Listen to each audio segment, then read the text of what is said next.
Ketemu lagi dengan Ibu di sini. Semoga tetap semangat dan selalu sabar dalam menghadapi pandemi ini. Oke.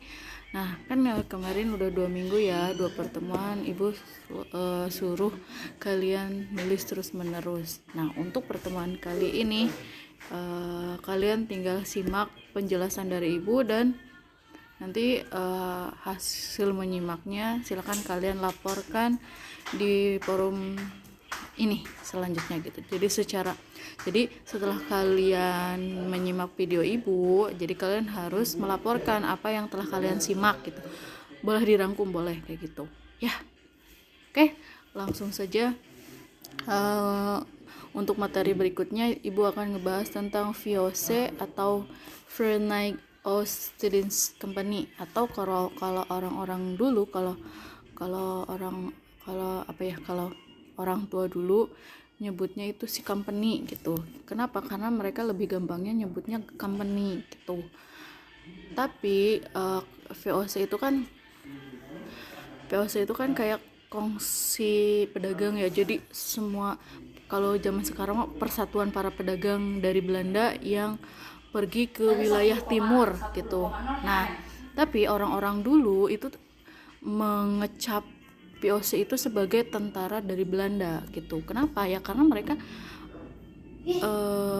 kayak menanamkan kebijakannya itu kayak ala tentara gitu, jadi lebih ke kekerasan gitu, makanya disebutnya tentara Belanda. Padahal mereka itu, si VOC ini adalah persatuan para pedagang Belanda kayak gitu. Nah, sejarah lahirnya VOC, yang pertama karena terjadinya persaingan antar pedagang Belanda yang menimbulkan konflik. Jadi si antar pedagang Belanda itu mereka konflik, meskipun mereka satu negara tapi mereka konflik untuk mengambil sebuah kekuasaan untuk mencari rempah-rempah gitu. Nah, sehingga si Johan van Oldenbarneveldt ini menyarankan agar kita tidak ada lagi konflik, kenapa kita tidak membuat sebuah kongsi perdagangan gitu, persatuan.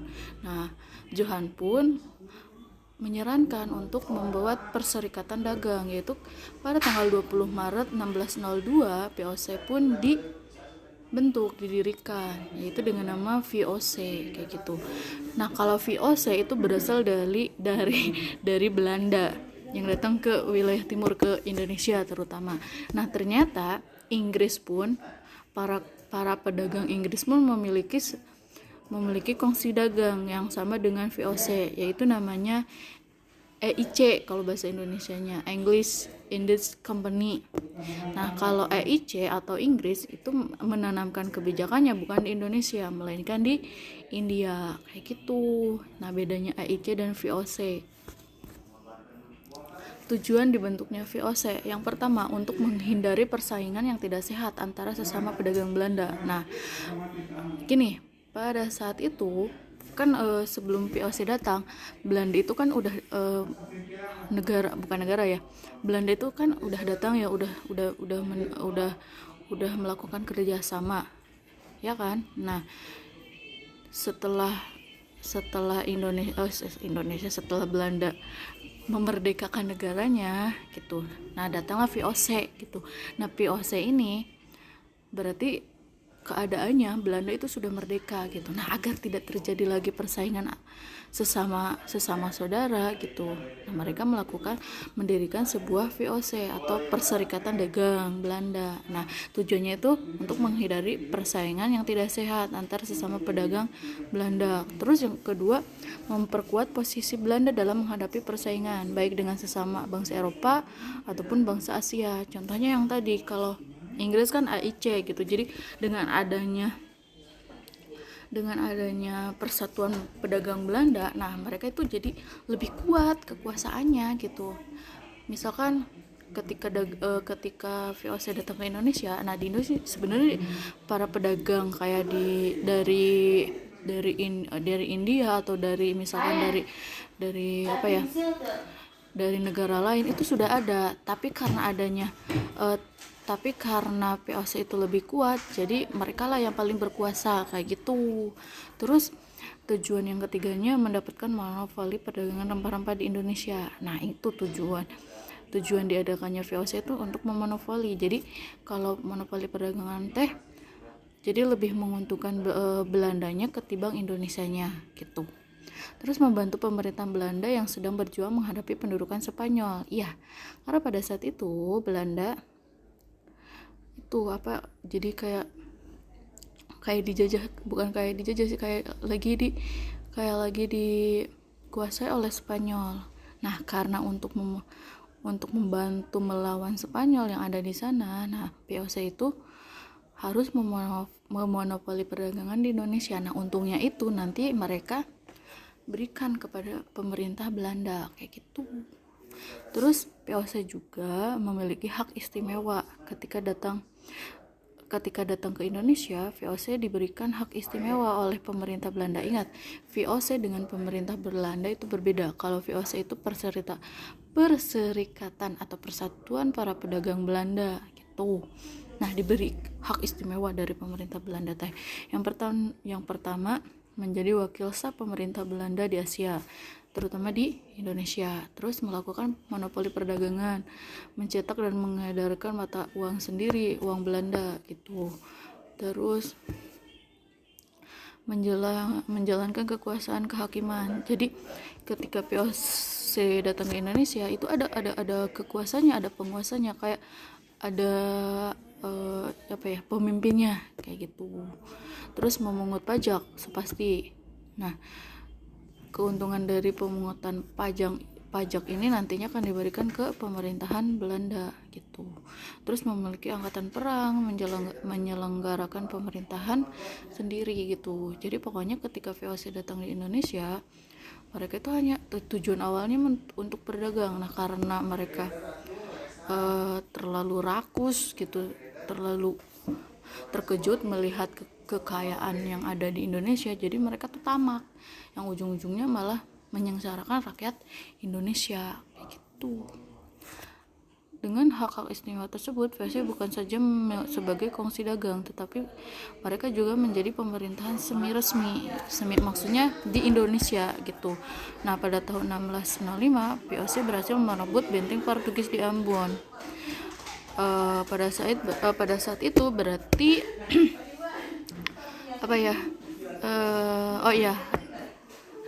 ada salah satu kampung Islam. Nah, kampung Islam ini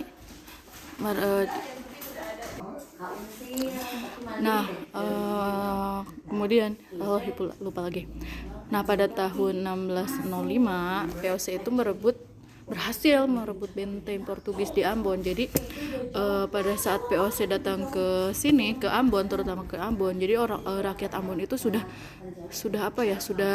mereka sudah risih dan sudah enggan sekali terhadap Portugis. Nah, rakyat Ambon tuh meminta bantuan Belanda untuk segera mengusir Portugis. Nah, dari situlah VOC berhasil mengalahkan Portugis dari Ambon. Nah, karena mereka sudah berhasil, nah mereka diberi kekuasaan gitu. Nah, jadi ketika si VOC itu sudah menguasai Ambon, nah pemerintahan Belanda itu mengutus seorang pemimpin gitu, seorang pemimpin gitu. Nah, diangkatlah seorang gubernur jenderal yang bernama Viterbut. Dia memimpinnya atau berkuasanya di Ambon. Tapi karena di Ambon itu tidak ada rempah-rempah atau tidak ada kekayaan alam yang begitu banyak, nah VOC itu berpindah lokasinya atau tempat kekuasaannya, yaitu ke Jayakarta. Nah, pada saat itu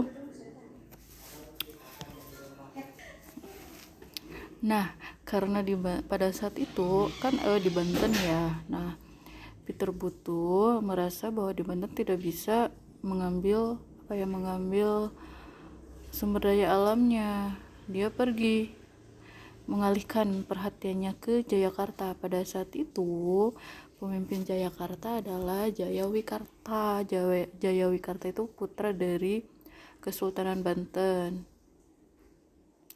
Kemudian di Jayakarta apa ya, si Peterboot ini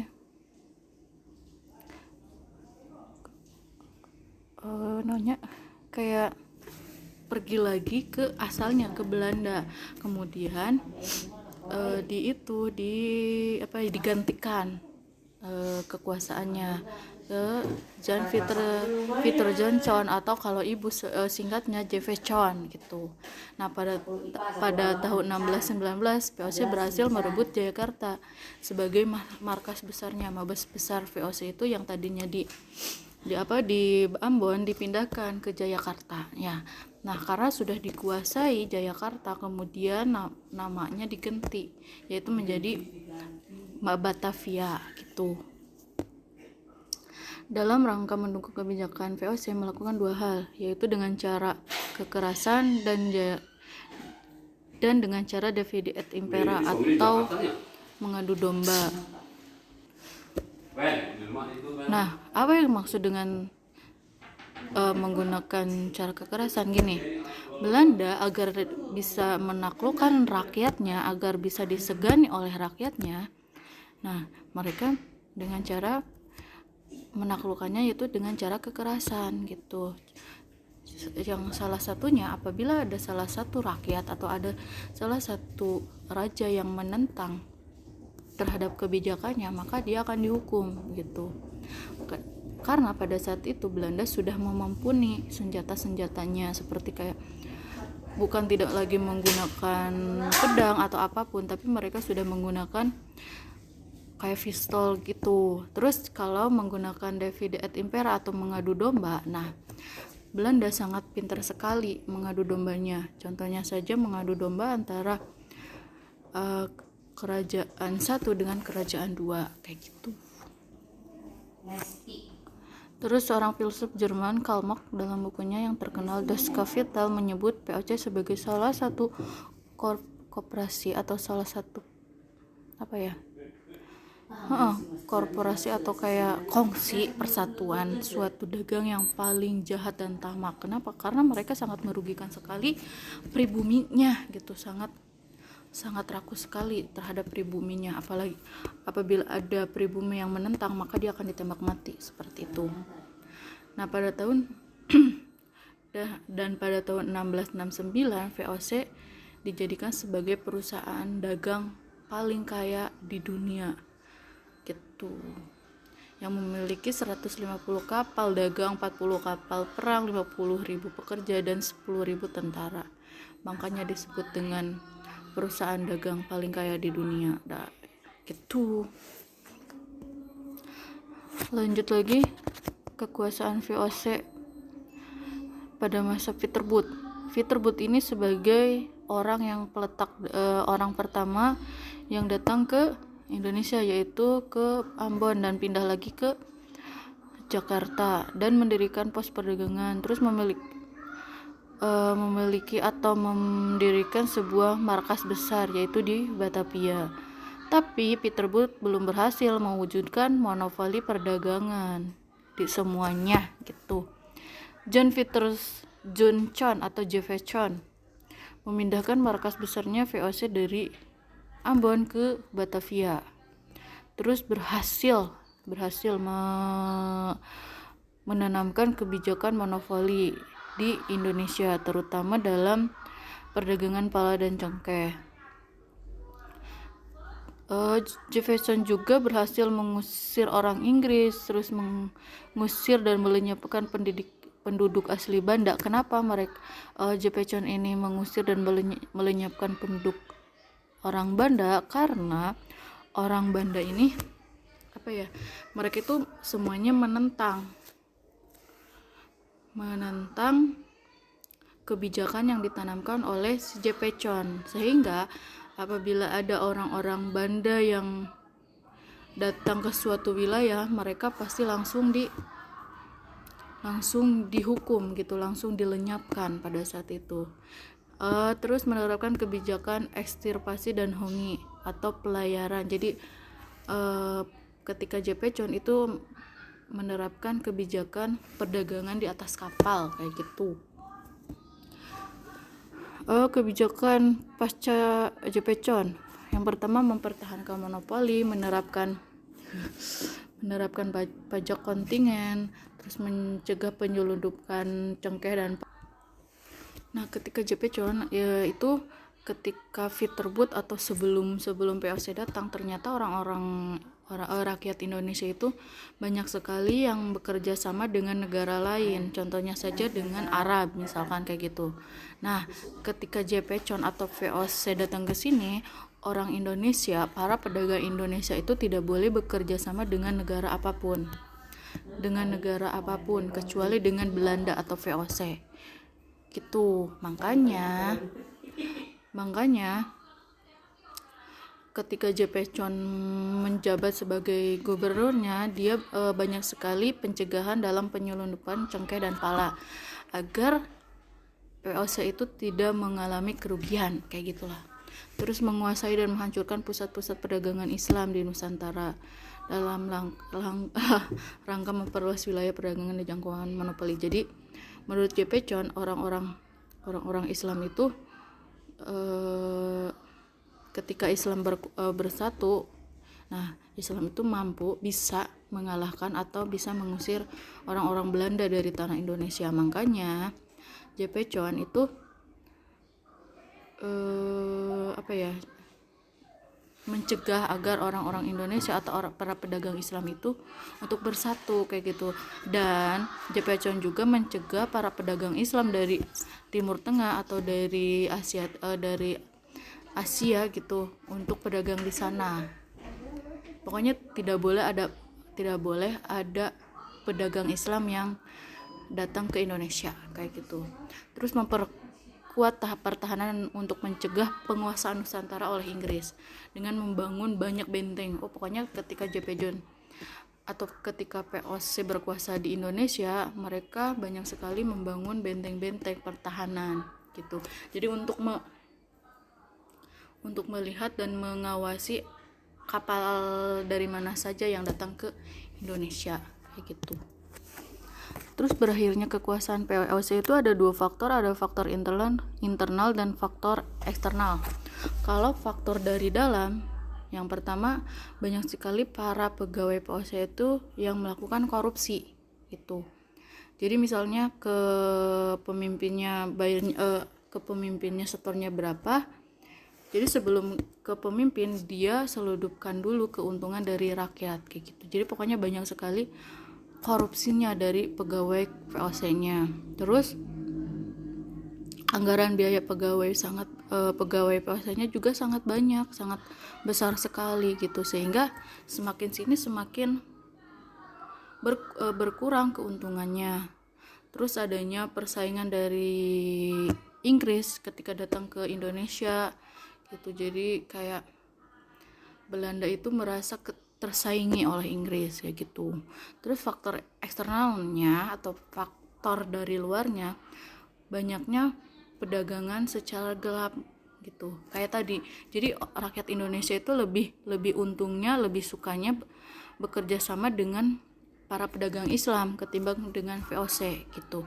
Karena para pedagang Islam itu tidak memonopoli gitu. Jadi asli jujur kayak gitu. Sedangkan kalau bekerja sama dengan VOC itu keuntungan yang didapat, keuntungan dari rakyat Indonesianya sedikit kayak gitu. Terus biaya perang yang digunakan untuk menanggulangi perlawanan rakyat Indonesia juga sangat besar. Iya, karena pada saat itu banyak sekali rakyat Indonesia yang melakukan perlawanan, sehingga Belanda atau VOC itu harus mengeluarkan biaya perangnya gitu. Terus pemasukan yang kecil disertai utang yang menumpuk yang mengakibatkan VOC untuk memberikan imbal hasil kepada para pemegang Islam gitu. Nah, oleh karena itu pada tanggal 31 Desember 1799 VOC secara resmi dibubarkan oleh Belanda. Secara politis, sejak 1 Januari 1800 Indonesia berada di bawah kekuasaan pemerintahan Hindia Belanda. Nah, Nah, kan VOC itu sudah dibubarkan ya. Apakah Indonesia sudah tidak lagi dikuasai oleh Belanda? Tidak. Bahkan lebih kejam lagi. Kenapa? Karena ada masa kekuasaan Belanda kedua, yaitu dari 1816 sampai 1942 gitu. Nah, pada masa kekuasaan Belanda kedua, Konvensi London mengembalikan hak Belanda atas bekas wilayah kekuasaannya di Nusantara. Namun Belanda sedang mengalami krisis keuangan sehingga Belanda kembali lagi ke Indonesia karena mereka tahu bahwa Indonesia itu memiliki kekayaan alam yang sangat melimpah. Nah, ketika Belanda datang ke sini, mereka disambut awalnya sih disambut baik oleh para pemimpin Islam di sini seperti Imam Bonjol, terus Sultan Ba'abullah kayak gitu. Mereka awalnya diterima baik kayak gitu. Namun karena Belanda itu tetap tamak dan kasar, ketika datang lagi ke sini mereka langsung dilawan gitu, banyak sekali perlawanan dari rakyat Indonesia terhadap Belanda. Ada kebijakan dasar kultur Salsal. Nah, ini gak jelas ya gambarnya ya, atau tanam paksa lah. Tanam paksa ini dibuat oleh si Van de Bos. Nah, kebijakannya itu ada pendudukan desa yang punya tanah harus menyediakan 1/5 tanahnya untuk ditanami tanaman yang sangat laku di pasaran dunia, contohnya kayak kopi, tebu, dan nila. Nah, semua keuntungannya itu harus diserahkan ke Belanda, tapi pemilik tanah tersebut bebas dari pajak. Kemudian yang tidak memiliki tanah kayak gimana? Mereka harus bekerja dengan si yang punya tanah selama 3 bulan gitu. Mereka tidak boleh pulang. Apabila mereka pulang, maka mereka akan dihukum mati kayak gitu, ditembak mati. Kemudian kegagalan panen menjadi tanggung jawab pemerintah. Terus wajib tanam dapat diganti dengan bekerja. Jadi kalau misalkan jadi misalkan si yang nggak punya tanah kan harus kerja di si punya tanah ya. Nah, misalkan gagal panen, nah dia itu harus menggantinya dengan bekerja selama 66 hari, udah 3 bulan plus 66 hari apabila kegagalan panen kayak gitu. Terus kelebihan hasil produksi dari ketentuan akan dikembalikan kepada rakyat kayak gitu. Tapi kenyataannya tidak sesuai seperti itu. Tanah pertanian milik rakyat digunakan seluruhnya untuk tanam paksa. Jadi semua tadinya 1/5 itu jadi semua tanah itu harus dari tanam paksa kayak kopi, cengkeh, tebu. Nah, apabila si orang tersebut mau misalkan nanam cabai, tomat kayak gitu, itu tidak boleh, mereka akan dihukum. Jadi semuanya harus tanaman yang diajukan oleh Belanda kayak gitu. Terus hasilnya semuanya diserahkan kepada Belanda. Jadi yang punya dan yang mengolahnya itu tidak kebagian untung kayak gitu.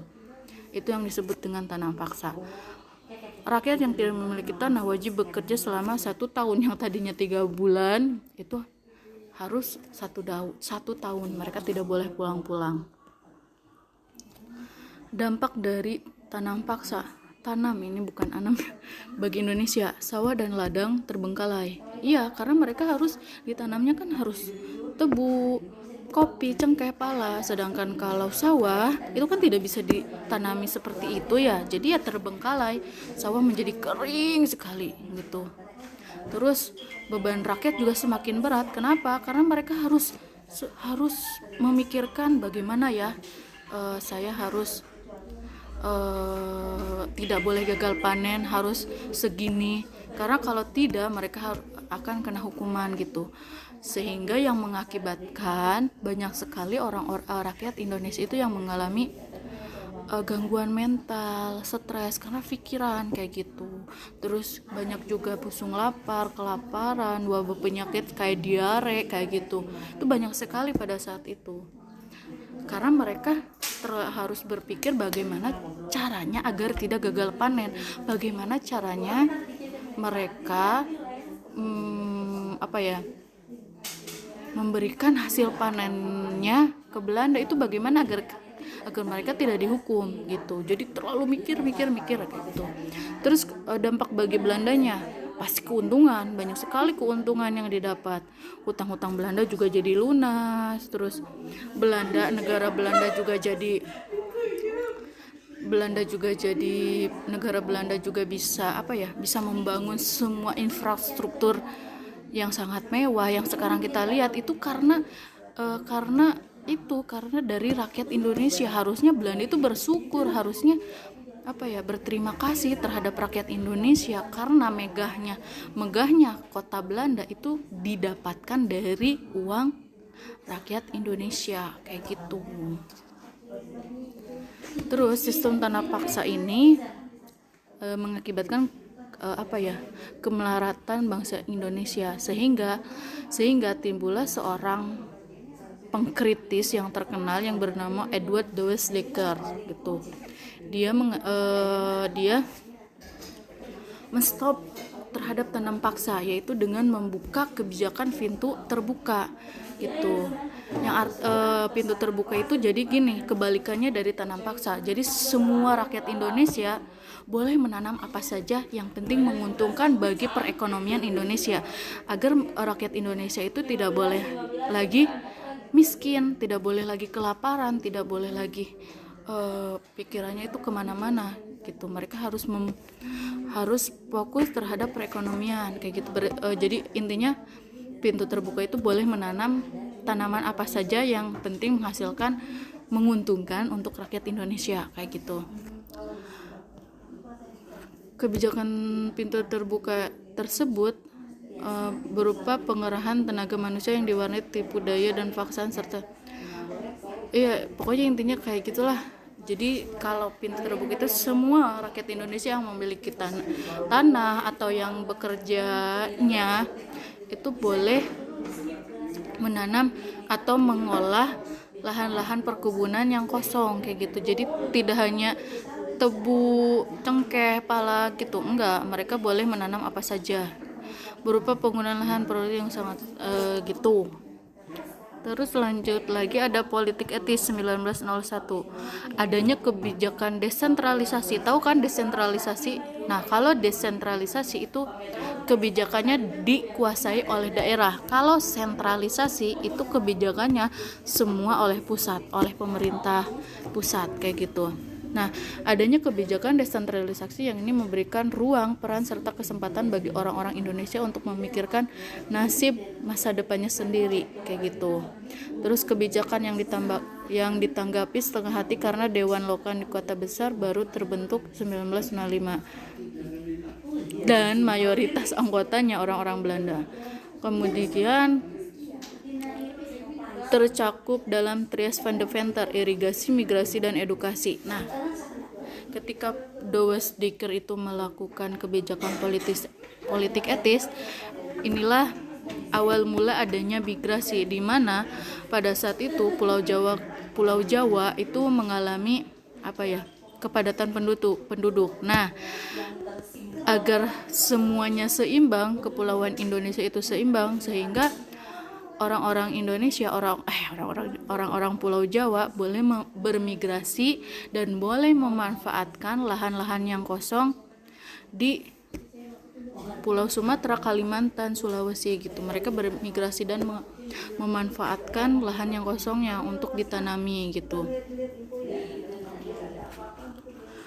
Tapi tetap saja ada penyimpangannya gitu dalam politik etis ini. Salah satunya pengairannya itu hanya dari tanah yang memiliki banyak uang gitu. Kalau rakyat biasa mereka tidak diairi si tanahnya gitu. Jadi harus banyak uang baru bisa diairi. Kalau rakyat biasa yang tidak memiliki uang untuk sewanya, nah mereka tidak diairi. Terus pendidikan. Nah, adanya diskriminasi pendidikan untuk mendapatkan tenaga administrasi yang murah untuk dipekerjakan di kantor-kantor. Contohnya, apabila misalnya ibu anak kepala desa, nah ibu itu ingin bekerja di pemerintahan Belanda. Nah, boleh. Terus ibu punya teman, tapi orang tuanya itu hanya rakyat biasa sebagai buruh tani. Nah, si teman ibu itu tidak bisa bekerja di kepemerintahan tersebut. Jadi adanya kayak ketidakadilan kayak gitu. Terus yang misalkan yang sekolah juga hanya turunan tertentu saja. Orang biasa tidak boleh sekolah pada saat itu. Terus migrasi ternyata ditujukan ke perkebunan milik swasta, sedangkan pengusaha jadi misalkan ibu pindah ke Kalimantan, jadi ibu ditempatkannya sebenarnya harus milih mau di mana saja, sedangkan pada kenyataannya ibu harus ditentukan oleh si Belanda, ibu harus di sini karena tanah ini milik Belanda, dan hasilnya juga jadi si hasil panennya harusnya mau untuk ibu tapi malah untuk Belanda, kayak gitu penyimpangannya. Nah, kayak gitu. Terus ada perubahan politik, ekonomi, sosial dan akibat perluasan kolonialisme di Indonesia. Ya, kalian tinggal baca aja. Kalau misalkan tidak mengerti, silakan kalian tanyakan di assessment nanti ya. Kayak gitu. Nanti kalian tinggal baca-baca saja. Kalau misalkan tidak paham, pokoknya kalian harus tanyakan ke ibu. Nah, untuk pertemuan kali ini dicukupkan saja. Tetap semangat, jangan mengeluh. Semoga kan memakan kuota banyak ya. Semoga kuota kalian cepat tergantikan dan orang tua kalian mendapatkan rezeki yang melimpah. Amin amin ya rabbal alamin. Terima kasih sudah menyimak. Setelah menyimak, silakan kalian laporkan hasil simakan kalian di assessment di bawah ini. Terima kasih. Assalamualaikum warahmatullahi wabarakatuh.